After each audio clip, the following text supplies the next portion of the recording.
Bonjour à tous. Dans la série d'exercices de génétique, je vous propose un autre exercice sur le monohybridisme, cas d'un gène gonosomique avec dominance complète.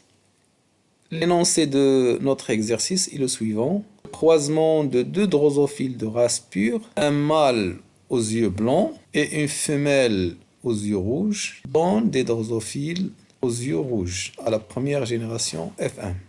Le croisement d'une femelle aux yeux blancs et un mâle aux yeux rouges donne une génération F'1 dans laquelle les mâles ont des yeux blancs et les femelles ont des yeux rouges. Si on a inversé le phénotype des parents, on parle d'un croisement réciproque. La première question, en exploitant les résultats obtenus, déterminez le mode de transmission du caractère étudié et déduisez les génotypes des parents et de la descendance du premier croisement. Utilisez les symboles suivants. Grand B ou petit b pour l'allèle responsable de la couleur blanche, grand R, petit r pour l'allèle responsable de la couleur rouge. Deuxième question, donnez une interprétation chromosomique du deuxième croisement, utilisez un échiquier de croisement.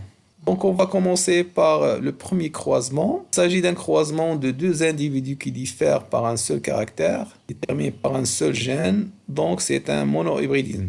Le croisement de deux races pures a donné une génération F1 homogène. Toute la descendance a des yeux rouges. La première loi de Mendel est vérifiée puisque les parents de race pure. Les individus de la F1 ont des yeux rouges. Il s'agit donc d'une dominance complète. L'allèle responsable des yeux rouges est dominant, noté grand R, et l'allèle responsable des yeux blancs est récessif, noté petit b. Le deuxième croisement donne une génération F'1 hétérogène, malgré que les parents sont de race pure. La première loi de Mendel n'est pas vérifiée. Il s'agit donc d'un gène lié au sexe.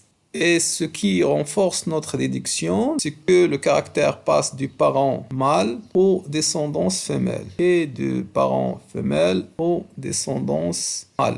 Et aussi, le croisement réciproque donne des résultats différents. Le gène est porté par le chromosome sexuel X, puisque le caractère s'observe chez le mâle et la femelle. Le chromosome en commun est X. Pour les génotypes, les parents, le mâle aux yeux blancs, lignée pure, le génotype X petit p Y, ou encore on peut utiliser cette notation X grand P Y. La femelle aux yeux rouges, lignée pure, XR XR, ou aussi cette notation XR XR. Les individus de F1, le mâle aux yeux rouges XR Y et la femelle aux yeux rouges XR X petit b.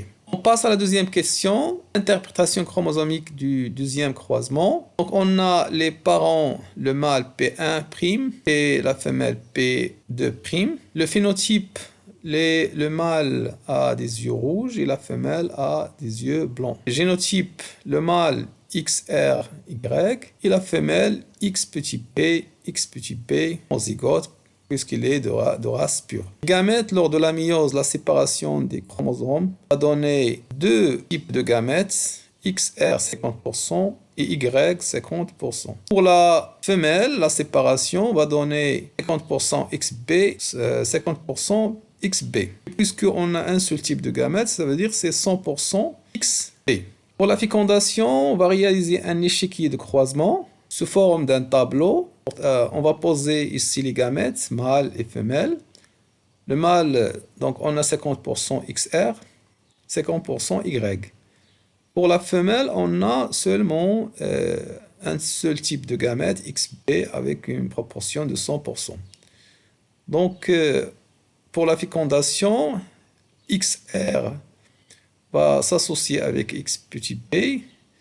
Il va donner un phénotype R de sexe féminin, donc femelle, une femelle aux yeux rouges. Bien sûr, 50% fois 100%, ça va donner 50%. L'autre possibilité de fécondation, X petit b Y, donc c'est un mâle aux yeux blancs et avec une proportion de 50%. Résultat en F', on a 50% femelles aux yeux rouges, grand R, et 50% des mâles aux yeux blancs, petit b. On observe donc que les résultats théoriques sont conformes aux résultats expérimentaux. Merci de m'avoir suivi jusqu'au bout. D'ici là, portez-vous bien.